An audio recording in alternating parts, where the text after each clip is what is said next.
Hello students, welcome to Hiba Max Study Time. Day 5 முடிஞ்சு இன்னைக்கு day 6 இல்லையா 10th standard important 5 marks கொடுத்துட்ருக்கேன்.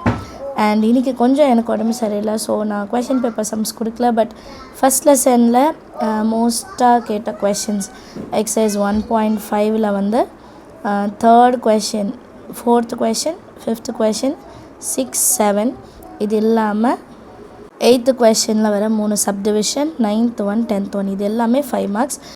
And first லெசன்லேருந்து 5 mark கேட்குறாங்கன்னா இதில் வந்து கண்டிப்பாக ஒரு கொஷின் வரும் அப்படின்ட்டு நிறைய கொஷின் பேப்பரை பார்க்கும்போது தெரிய வருது நமக்கு.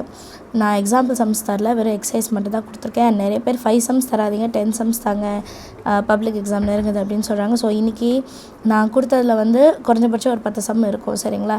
அண்ட் ஆல்ரெடி இதில் 1-2 சம் நம்ம ஆல்ரெடி செஞ்சு பார்த்துருப்போம். ஸோ உங்களுக்கு ஈஸியாக தான் இருக்கும். இன்றைக்கி இந்த எக்ஸசைஸை கம்ப்ளீட் பண்ணுங்கள். நாளைக்கு கொஞ்சம் நான் ரெடியான பிறகு நான் வந்து கொஷின் பேப்பர் சம்ஸ் கண்டினியூ பண்ணலாம், சரிங்களா? ஏதாவது டவுட் இருந்தால் கமெண்ட் செஷனில் கேளுங்கள். தேங்க்யூ ஸோ மச் ஃபார் வாட்சிங்.